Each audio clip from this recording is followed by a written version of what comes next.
प्यारे बच्चों, आपका फिर स्वागत है रे क्लासेस फिरोजाबाद में। हमारा चैप्टर चल रहा था एटॉमिक स्ट्रक्चर। उसमें हम टॉपिक पढ़ेंगे Schrodinger wave equation. Schrodinger wave equation आपको अच्छे से मालूम है कि बोर थ्योरी में इलेक्ट्रॉन को पार्टिकल मानते हुए उसकी एनर्जी, वेलोसिटी और रेडियस ऑफ ऑर्बिट के फॉर्मूले दिए गए थे। लेकिन उन फॉर्मूलों को देते समय इलेक्ट्रॉन को केवल पार्टिकल नेचर में माना गया है, जबकि हमने डी ब्रॉगली प्रिंसिपल में अच्छे से पढ़ा कि इलेक्ट्रॉन में पार्टिकल के साथ साथ वेव नेचर भी होती है। उसमें ड्यूअल कैरेक्टर होता है, पार्टिकल की भी नेचर होती है और वेव की भी नेचर होती है।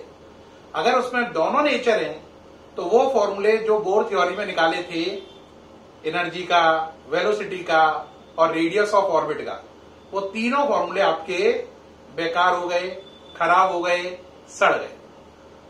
अब वेव कैरेक्टर को डिफाइन करते हुए हमें फॉर्मूले देने होंगे जिसमें दोनों कैरेक्टर इंक्लूड हो, पार्टिकल और वेव। तो पार्टिकल वेव दोनों कैरेक्टर इंक्लूड करते हुए हमें बातें समझानी है, नए फॉर्मूले निकालने हैं जिसमें पार्टिकल और वेव कैरेक्टर दोनों को ही इंक्लूड किया गया हो, केवल पार्टिकल कैरेक्टर को नहीं, जैसा कि बोर थ्योरी में था। तो उसी के लिए हमारी मदद करी श्रोडिंगर वेव इक्वेशन ने।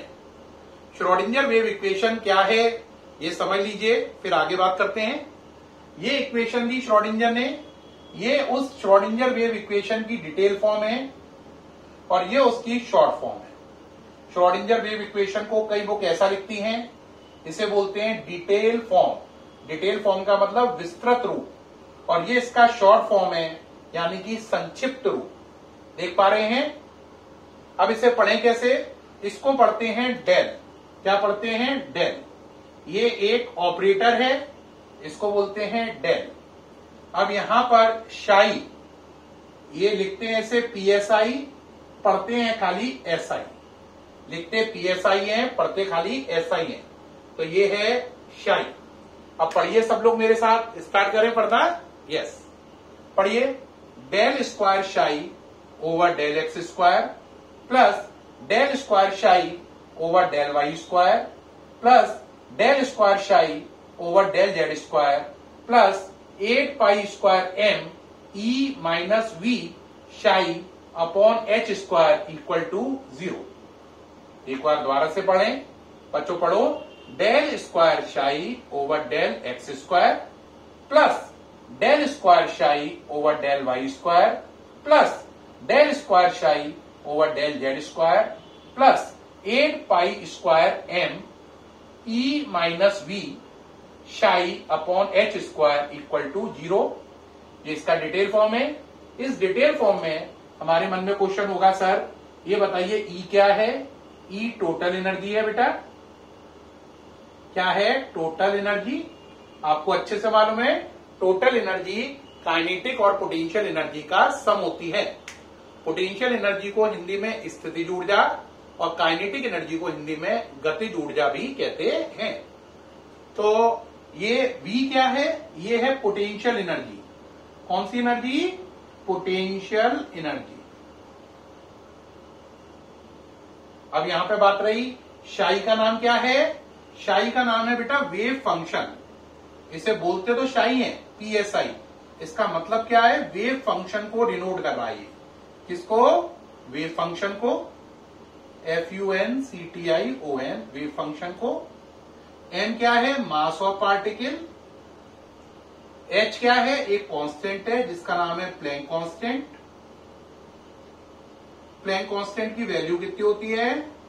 6.626 10 की पावर माइनस 34 और यूनिट होती है जूल इंटू सेकेंड। 10 की पावर माइनस 34 लिखा है, और यूनिट क्या होती है? Joule into second. ठीक, 6.626 10 की पावर माइनस 34, यूनिट होती है joule second. 34 unit joule second.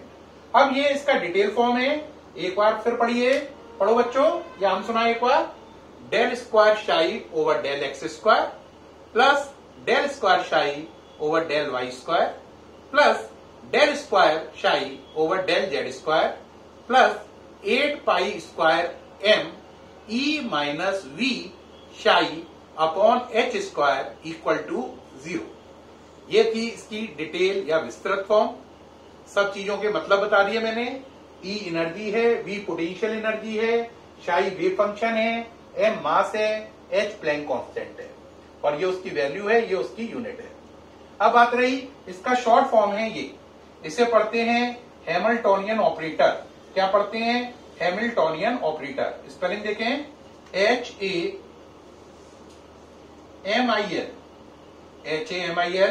HAMILTONIAN, Hamiltonian operator. Hamiltonian operator शाई इक्वल टू ई शाई, ये इसका शॉर्ट फॉर्म है। तो ये उसका डिटेल फॉर्म था और ये उसका शॉर्ट फॉर्म है। हैमिल्टोनियन ऑपरेटर के साथ शाई इक्वल टू ई शाई। यहां पर जो ई है वो एनर्जी है। अब एनर्जी की सारी वैल्यू अलाउड नहीं है।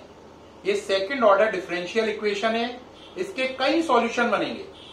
ये वाली equation second order differential equation है, इसके कई सॉल्यूशन बनेंगे। उन सॉल्यूशन को निकालना, उनके डेरिवेशन करना बहुत कॉम्प्लेक्स काम है, आपके कोर्स में नहीं है। वो डेरिवेशन हम लोग करते थे एमएससी वगैरह में, वो हम बच्चों को पढ़ाते हैं, तो उनके डेरिवेशन एमएससी में पढ़े जाएंगे, 11th 12th में नहीं। इवन आईआईटी तक में उनके डेरिवेशन की कोई जरूरत नहीं है, आईआईटी एडवांस तक भी।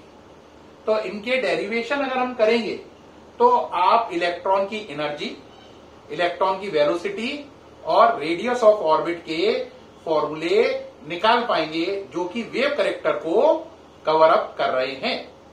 यानी जो बोर थ्योरी से हम काम कर पाए थे वो सब हम श्रोडिंगर वेव इक्वेशन से भी निकाल सकते हैं। बोर थ्योरी क्यों रिजेक्ट हो गई? क्योंकि वो केवल पार्टिकल करेक्टर के लिए थी, ये पार्टिकल और वेव दोनों करेक्टर के लिए है। ठीक है, लेकिन उनके डेरिवेशन करके एनर्जी निकालना, वेलोसिटी निकालना, है ना, रेडियस ऑफ ऑर्बिट निकालना, इसको सॉल्व करके वो बड़ी क्लासों में किया जाता है, एमएससी वगैरह में।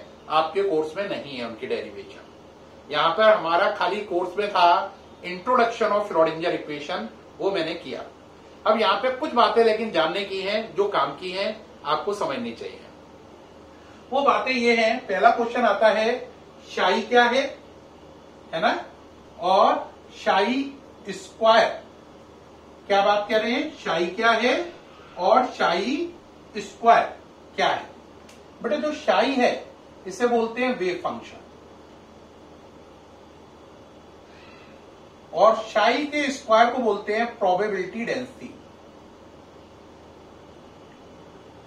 Probability density.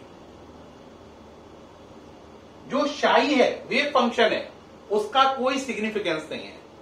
ये सिंपली वेव फंक्शन क्या होता है बात समझाएं।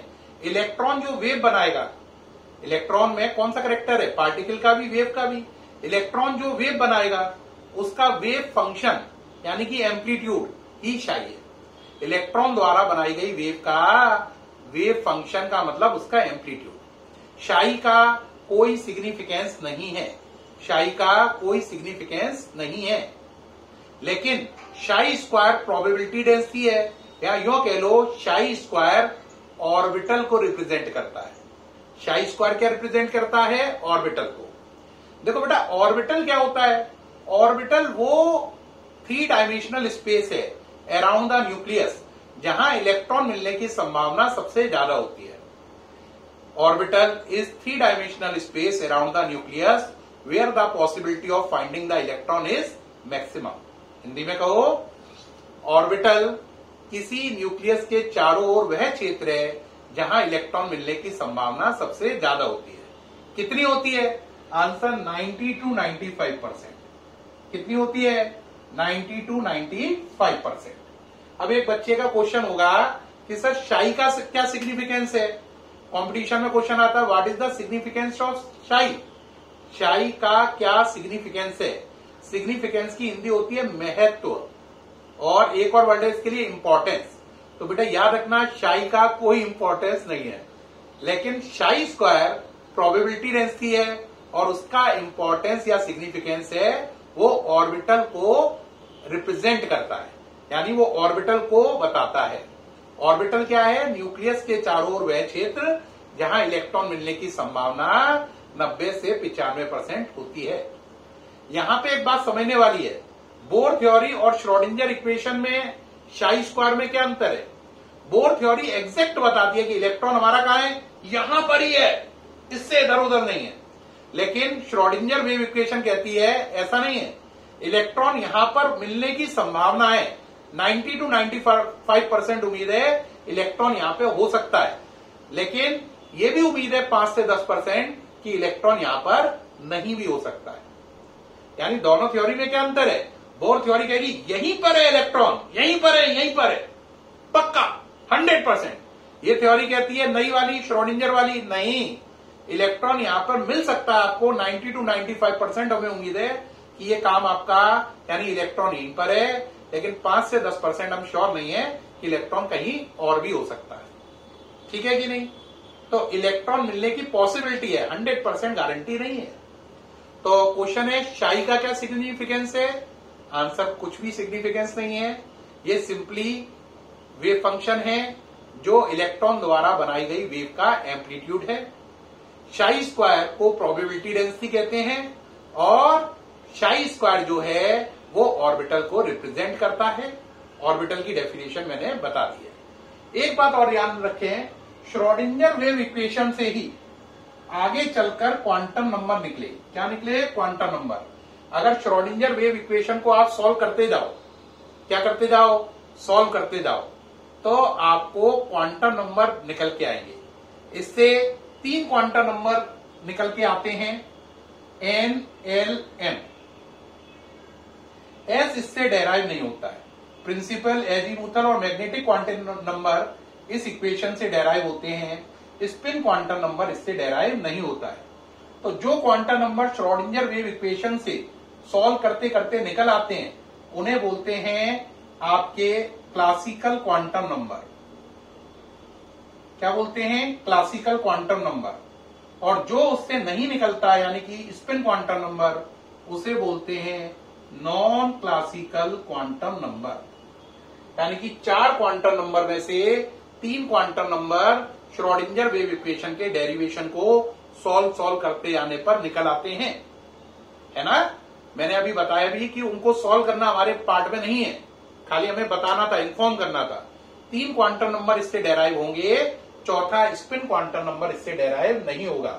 जो क्वांटम नंबर इससे डेराइव हो जाते हैं उन्हें क्लासिकल, और जो नहीं होता उसे नॉन क्लासिकल क्वांटम नंबर कहते हैं। तो श्रोडिंगर वेव इक्वेशन एक सेकेंड ऑर्डर डिफरेंशियल इक्वेशन है जो हमें इलेक्ट्रॉन के पार्टिकल और वेव करेक्टर दोनों को लेकर चलती है, और उसकी सहायता से हम बोर थ्योरी की सारी एनर्जी, वेलोसिटी और रेडियस वाली इक्वेशनों को रिजेक्ट करते हैं और नई इक्वेशन एनर्जी के लिए, वेलोसिटी के लिए और रेडियस ऑफ ऑर्बिट के लिए निकालते हैं। और इसकी सहायता से 3 क्वांटम नंबर का ओरिजिन भी कर पाते हैं, वो कैसे डेवलप हुए। वो 3 क्वांटम नंबर है एन, एल, एम, उन्हें दर्जा दिया गया क्लासिकल का, और जो एक इससे नहीं निकला उसको दर्जा दिया गया नॉन क्लासिकल क्वांटम नंबर का। एक बात और देखें कि मैंने अभी आपको बताया था श्रोडिंगर वेव इक्वेशन की शॉर्ट फॉर्म, वहां पे मैंने लिखा था हैमिल्टोनियन ऑपरेटर शाई इक्वल टू ई शाई। यहां पे याद रखना ई एनर्जी है। एनर्जी की बहुत सारी वैल्यूज पॉसिबल हो सकती हैं, इंफिनिटी वैल्यूज हो सकती हैं, लेकिन हर वैल्यू को अलाउड नहीं कर सकते हम। उसकी कुछ ही वैल्यू ऐसी हैं जिन्हें हम अलाउड कर सकते हैं, परमिट कर सकते हैं। तो एनर्जी की वो वैल्यूज जिन्हें हम परमिट करते हैं, है ना, उन वैल्यू को आइन फंक्शन कहते हैं। ये आईआईटी एडवांस का कॉन्सेप्ट है। आइन फंक्शन क्या होता है, तो हम बोलेंगे श्रोडिंगर वेव इक्वेशन में एनर्जी की बहुत सारी वैल्यूज हो सकती हैं, लेकिन उसमें से कुछ अलाउड होती हैं, कुछ अलाउड नहीं होती हैं। और जो वैल्यू अलाउड होती हैं उन्हें हम क्या बोलते हैं, उन्हें हम बोलते हैं आइन फंक्शन, EIGEN फंक्शन। उन्हें हम किसका दर्जा देते हैं, आइन फंक्शन का। प्यारे बच्चों, मुझे पूरी उम्मीद है आपको श्रोडिंगर वेव इक्वेशन की detail form, short form, Schrodinger wave equation के क्या फायदे हैं ये समझ में आया होगा, साथ साथ आइन फंक्शन समझ में आया होगा, और ये भी पता चला होगा कि श्रोडिंगर वेव इक्वेशन से हम एनर्जी, वेलोसिटी और रेडियस ऑफ ऑर्बिट के अलावा 3 क्वांटम नंबर NLM भी निकाल सकते हैं। तो श्रोडिंगर वेव इक्वेशन एक कमाल की इक्वेशन है जो इलेक्ट्रॉन के पार्टिकल और वेव कैरेक्टर दोनों को कवर अप करके चलती है और जो कि बोर थ्योरी नहीं चलती थी। अब यही इस समय वैलिड है और यही बिल्कुल ट्रू भी है। तो इस समय श्रोडिंगर वेव इक्वेशन ही इस समय वैलिड है एटम के लिए, बोर थ्योरी वगैरह ऑलरेडी रिजेक्ट हो चुकी है। उम्मीद है ये वीडियो आपको बहुत अच्छा लगा होगा। अगर बहुत बहुत अच्छा लगा हो तो प्लीज कॉम्प्लीमेंट करें। काफी कठिन टॉपिक था, लेकिन मैंने आपको ज्यादा कठिन ना करके बेहद सरल वर्ड्स में उसको समझाया है, जिससे एक आम बच्चे को, बायोलॉजी वाले बच्चे को भी समझ में आए, चाहे उस पर मैथ्स हो या ना हो। ठीक है, वैसे टोटली ये मैथ्स वाले बच्चों के लिए था, लेकिन मैंने इसका बहुत सिंपल वर्जन किया है जिससे बायोलॉजी वाला बच्चा भी इसको बिल्कुल क्लियर कर पाए और नीट या IIT किसी में भी आप आए तो इसके आंसर आप खटाखट लिख दें। उम्मीद है ये वीडियो बहुत पसंद आया होगा। फिर मिलते हैं नेक्स्ट वीडियो में।